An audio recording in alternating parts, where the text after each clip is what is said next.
மூச்சுக்கு 300 முறை இந்தியா கூட்டணி என பேசும் ஸ்டாலின் காங்கிரஸ் ஆளும் கர்நாடகத்திடமிருந்து தண்ணீர் பெற்று தராதது ஏன்? திமுக எப்போதும் ஆட்சி அதிகாரம் கிடைத்தால் போதும் என மக்கள் நலனில் அக்கறையின்றி செயல்படும் என எதிர்க்கட்சி தலைவர் எடப்பாடி கே பழனிசாமி கடும் விமர்சனம். இந்தியா கூட்டணி மூச்சுக்கு 300 தடவை சொல்றாரு. அந்த இந்தியா கூட்டணி மூலமாக தமிழ்நாட்டுக்கு என்ன நன்மை கிடைக்க போகுது? ஒரு இந்தியா கூட்டணி நீங்க சொல்றீங்களே, இந்த இந்தியா கூட்டணி நீங்க அமைத்த பிறகு அந்த கூட்டணியின் மூலமாக தமிழ்நாட்டுக்கு பலன் கிடைக்கக்கூடிய ஏதாவது ஒரு விஷயத்தையாவது நீங்க முன்னெடுத்து சென்று பெற்றிருக்கீங்களா? எதுவுமே கிடையாது. அது மட்டும் இல்லை, நான் ஏற்கனவே சொன்னதை போல 13 ஆண்டு காலம் திராவிட முன்னேற்ற கழகம் மத்தியில் ஆட்சியில் இருந்தாங்க, அப்போ மாநிலத்தில் ஆட்சியில் இருந்தாங்க. அப்போ தமிழ்நாட்டுக்கு தேவையான திட்டங்களை பெற்றிருக்கலாம், நதிநீர் பிரச்சனையை எளிமையாக தீர்த்திருக்கலாம். எதுவுமே செய்யல. ஆட்சி அதிகாரம் வேணும், அதற்காக எதை வேணாலும் விட்டுக் கொடுக்கக்கூடிய ஒரே கட்சி திமுக கட்சி தான். அது யதார்த்தமான உண்மை. தமிழ்நாட்டு மக்களை பற்றி கவலை இல்லை. தமிழ்நாட்டு மக்கள் ஓட்டு போட்டு தேர்ந்தெடுத்தா என்ன மத்தியில் ஆட்சி அதிகாரத்தில் போய் அமர வேண்டும் என்பதாக அவருடைய நோக்கமே ஒழிய தேர்ந்தெடுக்கப்பட்ட மக்களுக்கு நன்மை செய்வதாக சரித்திரமே கிடையாது திராவிட முன்னேற்ற கழகத்தை பொறுத்த வரைக்கும். விவசாயிகளை ஏமாற்றுவதில் திமுகவினர் வல்லவர்கள் என்பதை வேளாண் பட்ஜெட் நிரூபித்திருக்கிறது.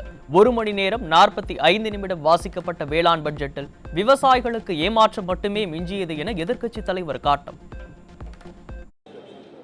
திராவிட முன்னேற்ற கழக விவசாயிகளை ஏமாற்றுவதில் வல்லவர்கள் என்பதற்கு பொருத்தமான உதாரணமான திரு ஸ்டாலின் மாடல் ஆட்சியில் தான் விவசாய பட்ஜெட். அதிமுக ஆட்சி காலத்தில் உருவாக்கப்பட்ட உணவு பதப்படுத்தல் பூங்கா, உழவர் உற்பத்தி குழு போன்ற திட்டங்கள் கைவிடப்பட்டுள்ளது. முளைக்காத விதைகள், தரமற்ற உரங்கள் என மோசடி செய்வதற்கான திட்டங்கள் மட்டுமே அறிவிக்கப்பட்டுள்ளது என எதிர்க்கட்சி தலைவர் விமர்சனம். இவருடைய ஆட்சி காலத்தில் திட்டத்தில் முளைக்காத விதை, உபயோகமற்ற உயிர் உரங்கள் என தவறு செய்ய வசதியான திட்டங்களை தவிர விவசாயிகளுக்கு பயன்படும் எந்த திட்டமும் இது. ஸ்டாலின் ஆட்சியில் ஆண்டுதோறும் சாகுபடி பரப்பளவு குறைந்து வருகிறதே தவிர அரசு சொல்வதை போல அதிகரிக்கவில்லை. இவர்கள் சொல்லியது போல இருபோக சாகுபடி பரப்பு உயரவில்லை. அதை உயர்த்த இவர்களிடம் திட்டம் இல்லை என எதிர்க்கட்சி தலைவர் காட்டும். 22-23 அதில் பார்த்தீங்கன்னா 62.60 லட்சம் ஹெக்டேர், அதில் 48%. இதில் சாகுபடி செய்து பரப்பளவு 48.3 லட்சம், சதவீதம் 37.1%. 23-24 ஆண்டு மொத்த சாகுபடி பரப்பு சதவீதம் 61.16 லட்சம் ஹெக்டேர், சதவீதம் 46.9%. சாகுபடி செய்தது 47.56 லட்சம் ஹெக்டேர், சதவீதம் 36.5. அதாவது 21-22 மொத்த சாகுபடி சதவீதத்துக்கு சாகுபடி செய்த சதவீதத்திற்கும் கணக்கிட்டு பார்க்கின்ற பொழுது 37.7% இருந்த சாகுபடி செய்தவுடைய பரப்பளவு 23-24 கிட்டத்தட்ட 1.2% குறைஞ்சி இருக்குது, அதிகமாகல. இதையெல்லாம் ஆண்டுதோறும் சாகுபடி பரப்பு குறைந்து வருவதை தவிர திமுக ஆட்சி குறைந்து எதுவுமே சாகுபடி செய்தவுடைய பரப்பு. அதிமுக ஆட்சியில் விவசாயிகளை பாதுகாக்கும் நோக்குடன் குறுவை சாகுபடி பயிர் காப்பீட்டு திட்டத்தில் சேர்க்கப்பட்டது. ஆனால் நானும் டெல்டாக்காரன் என வீரவசனம் பேசிய ஸ்டாலின் ஆட்சியில் குறுவை சாகுபடி பயிர் காப்பீட்டு திட்டத்தில் சேர்க்கவில்லை என எதிர்க்கட்சி தலைவர் குற்றச்சாட்டு. பயிரிழப்பு ஏற்பட்டால் இழப்பீடு கிடைப்பதில் குறுவை சாகுபடிக்கு 3 ஆண்டாக தொடர்ந்து பயிர் காப்பீட்டு திட்டத்தில் விவசாயிகளை சேர்க்கப்படலை. இந்த ஆண்டுக்கு முந்தைய ஆண்டு வீரவசனம் பேசினார் திரு ஸ்டாலின் அவர்கள். மேட்டூருக்கு போய் இது டெல்டாக்காரன் அப்படின்னு தண்ணி திறந்து விட்டார். தண்ணி திறந்து விட்டு அந்த குறுவை சாகுபடிக்கு போதிய தண்ணீர் கிடைக்காதனால பயிரிட்ட பயிர்கள்லாம் கிட்டத்தட்ட சுமார் 2 லட்சம் ஏக்கர் பயிர்கள் எல்லாம் காஞ்சி விவசாயிகள் பெரும் நஷ்டத்துக்குள்ளானாங்க. அதற்கு இழப்பீடு தொகையை கொடுக்க முடியல, ஏன்னா பயிர் காப்பீட்டு திட்டத்தில் சேர்க்கலை. அனைத்து இந்திய அண்ணா திராவிட முன்னேற்ற கழகம் ஆட்சி இருக்கின்ற பொழுது ஒவ்வொரு ஆண்டும் குறுவை சாகுபடி செய்த விவசாயிகளை பாதுகாக்கின்ற விதமாக பயிர் காப்பீட்டு திட்டத்தில் அந்த விவசாயிகளை சேர்க்கப்படும். ஆனால் கடந்த 3 ஆண்டுகளாக திராவிட முன்னேற்ற கழக ஆட்சியில் குறுவை சாகுபடிக்கு பயிர் காப்பீட்டு திட்டத்தில் விவசாயிகள் இடம்பெற செய்யலை. இதனால் இயற்கை சீற்றத்தால் விவசாயிகள் கடுமையாக பாதிக்கப்பட்டாங்க. நெல் கொள்முதல் நிலையங்களுக்கு நெல் கொண்டு வரும் விவசாயிகளிடம் மூட்டைக்கு 40 ரூபாய் லஞ்சம் கேட்கும் அவல நிலை இருக்கிறது.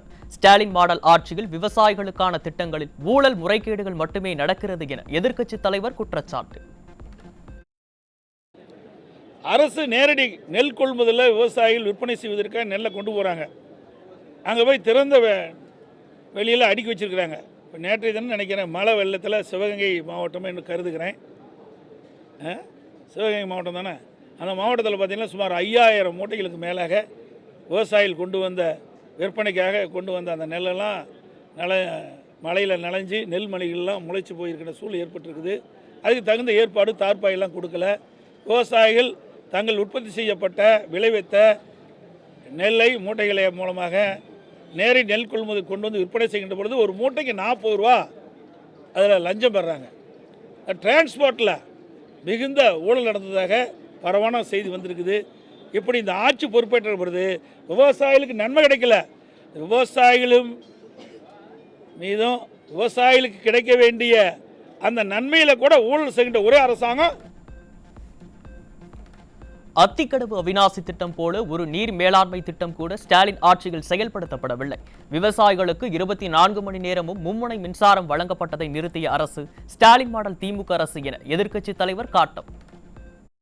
விவசாயிகளுக்கு 24 மணி நேரம் மும்முனை மின்சாரம் வழங்கிட்டு இருந்தோம். தமிழ்நாடு முழுவதும் விவசாயிகள் பயன்பெறுகின்ற விதமாக விவசாயிகளுடைய பம்பு செட்டுகளுக்கு மும்முனை மின்சாரம் 24 வழங்கிட்டு இருந்தோம்.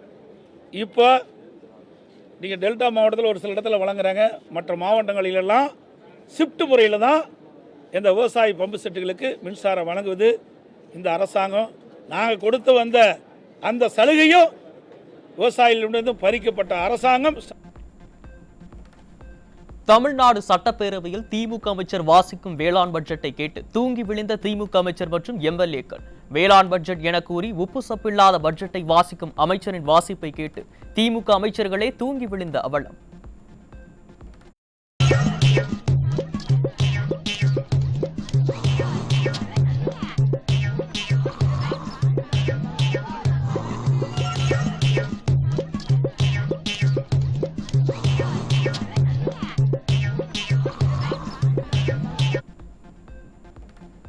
விவசாயிகள் நலனில் அக்கறை உள்ளது போல் சட்டப்பேரவையில் பச்சை துண்டு அணிந்து வேஷம் போட்டுள்ள திமுக சட்டமன்ற உறுப்பினர்கள் கருணாநிதி மஞ்சள் துண்டு போட்டு ஏமாற்றியதைப் போல ஸ்டாலின் மாடல் திமுகவினர் பச்சை துண்டு போட்டு ஏமாற்றுகிறார்கள் என விவசாயிகள் குற்றச்சாட்டு. தமிழக பட்ஜெட்டில் அறிவிக்கப்பட்டிருக்கும் அறிவிப்புகள் தேர்தல் கால வாக்குறுதி என அரசு ஊழியர்கள் விமர்சித்துள்ளனர். அரசு ஊழியர்கள் மற்றும் ஆசிரியர்கள் எதிர்பார்த்த ஈட்டிய விடுப்பு ஒப்படைப்பு ஊதியத்தை மீண்டும் வழங்கப்படும் என அறிவித்த திராவிட மாடல் அதையடுத்த ஆண்டு தேர்தலுக்கு பின் ஏப்ரல் 1 முதல் வழங்கப்படும் என்று தெரிவித்திருப்பதால் அரசு ஊழியர்கள் கடும் அதிருப்தி.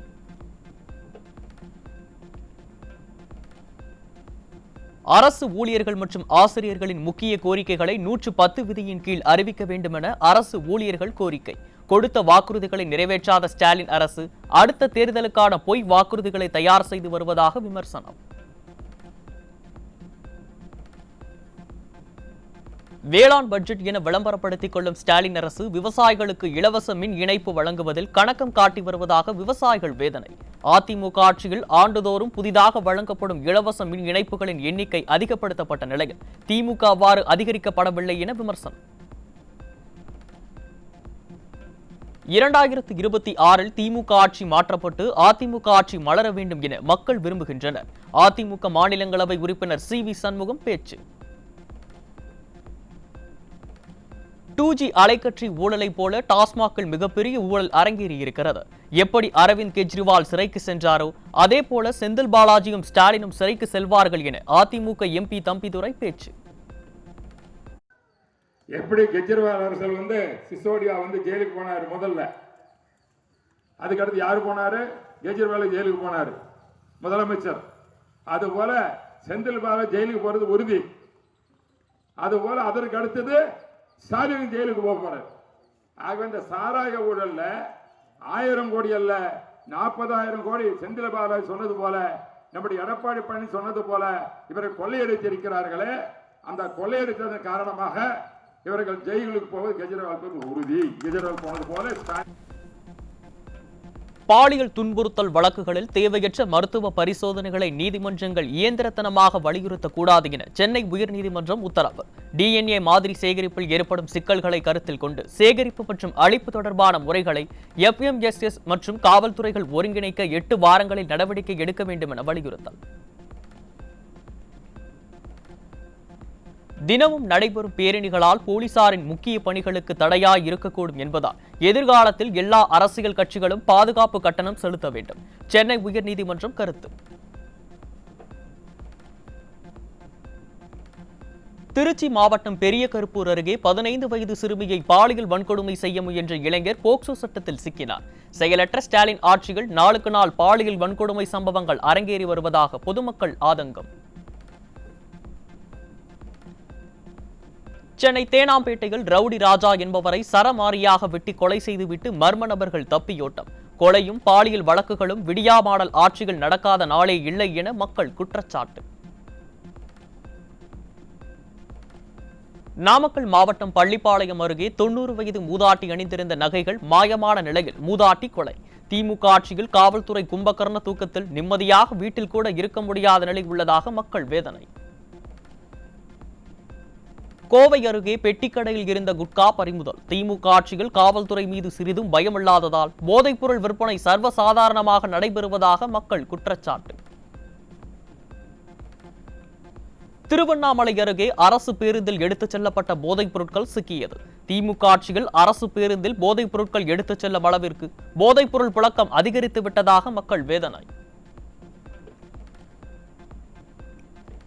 மயிலாடுதுறையில் படிக்கவில்லை என்று கூறி தனியார் பள்ளியில் ஆசிரியர் அடித்ததால் 3ஆம் வகுப்பு மாணவி காயம். புகார் அளித்தும் பள்ளி நிர்வாகம் மீது திமுக அரசின் ஏவல்துறை உரிய நடவடிக்கை எடுக்கவில்லை என சிறுமியின் தந்தை குற்றச்சாட்டு. ஈரோடு மாவட்டம் பவானி அருகே வட மாநில தொழிலாளர்களுக்கு விற்பனை செய்ய 1250 கிலோ ரேசன் அரிசி கடத்தி வந்த நபர் சிக்கினார். திறனற்ற ஸ்டாலின் ஆட்சியில் ஏழை மக்களுக்கு கிடைக்க வேண்டிய ரேசன் அரிசியை கடத்தி சென்று விற்பனை செய்து அதிகரித்து வருவதாக பொதுமக்கள் குற்றச்சாட்டு. கோவையில் கனிம வளம் கடத்திய திமுக நகராட்சி தலைவரின் மகன் உள்ளிட்டோருக்கு வலைவீச்சு. அதிகாரத்தை பயன்படுத்தி திமுக உடன்பிறப்புகளை கனிம வளத்தை கடத்தி தமிழகத்தை சீரழிப்பதாக பொதுமக்கள் குற்றச்சாட்டு. திண்டுக்கல் மாவட்டம் ஆத்தூரில் பள்ளி மாணவர்களுக்கு கூலி விற்பனை செய்த கடைக்கு அபராதம் விதித்து சீல். திறனற்ற ஸ்டாலின் ஆட்சியில் போதைப் பொருட்களை முழுமையாக ஒழிக்காமல் அபராதம் விதித்து அதிகாரிகள் நாடகமாடுவதாக குற்றச்சாட்டு. கோவையில் மாடுகள் சண்டையிட்டு முட்டி தள்ளியதில் 5 மாத குழந்தையுடன் தாய் உள்பட 3 பேர் படுகாயம். மாடுகளை பராமரிக்காத உரிமையாளர்கள் மீது நடவடிக்கை எடுக்க அப்பகுதி பொதுமக்கள் வலியுறுத்தல். திருவண்ணாமலை மாவட்டம் ஆரணி அருகே ஊராட்சி மன்ற அலுவலகத்தை குடிபோதையில் கத்தியால் அடித்து நொறுக்கிய இளைஞர் சிக்கினார். திமுக ஆட்சியில் மதுபோதையால் போதை ஆசாமிகளின் அட்டூழியம் நாளுக்கு நாள் அதிகரித்து வருவதாக பொதுமக்கள் குற்றச்சாட்டு.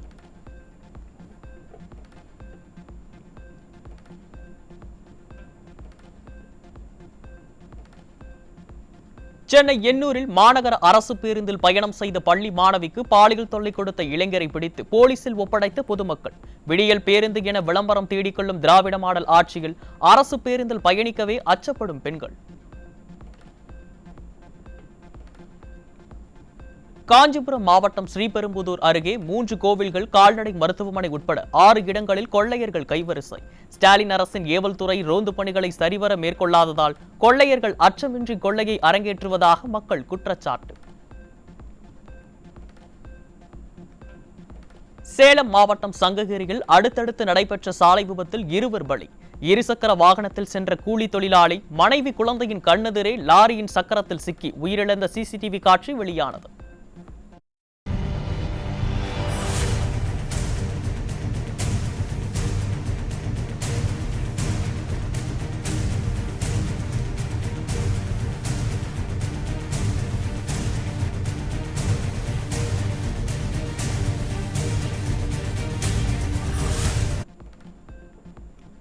சென்னை வானகரம் அருகே நாய் கடித்ததால் வட மாநில தொழிலாளி உயிரிழப்பு. சமீபத்தில் நாய் கடித்து ராபிஸ் நோயால் இளைஞர் ஒருவர் பாதிக்கப்பட்ட நிலையிலும் தெருநாய்களை கட்டுப்படுத்தாமல் திமுக ஆட்சியில் மாநகராட்சி எதையும் பொருட்படுத்தாமல் அலட்சியம் காட்டி வருவதாக பொதுமக்கள் குற்றச்சாட்டு.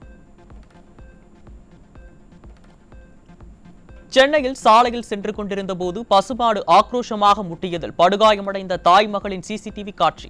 சாலைகளில் சுற்றித் திரியும் மாடுகளை கட்டுப்படுத்த கோரி சென்னை மாநகராட்சிக்கு நீதிமன்றம் அறிவுறுத்திய நிலையிலும் கண்டுகொள்ளவில்லை என குற்றச்சாட்டு.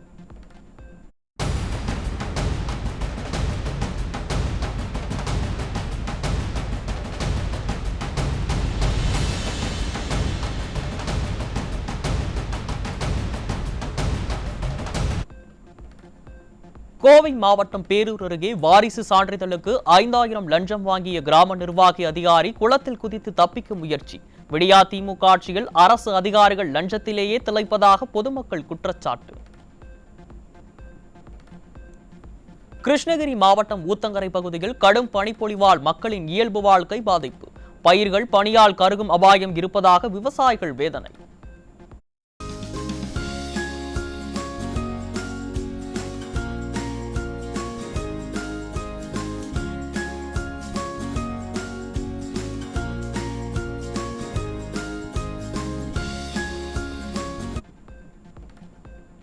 தஞ்சாவூர் மாவட்டம் ஐயம்பேட்டை அருகே குளமங்கலம் ஊராட்சியில் குடிநீர் தட்டுப்பாட்டால் காலி குடங்களுடன் தண்ணீர் மோட்டாருக்கு மாலை அணிவித்தும் ஆணையரை கண்டித்தும் போராட்டம்.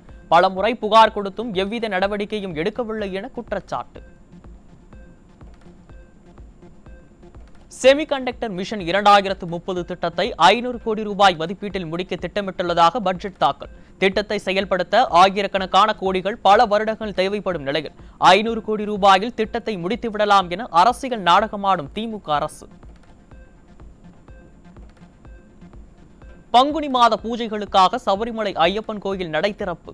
வழக்கம் போல் இல்லாமல் 18ஆம் படி ஏறியவுடன் ஐயப்பனை நேரடியாக தரிசனம் செய்ய முடிவதால் பக்தர்கள் மகிழ்ச்சி.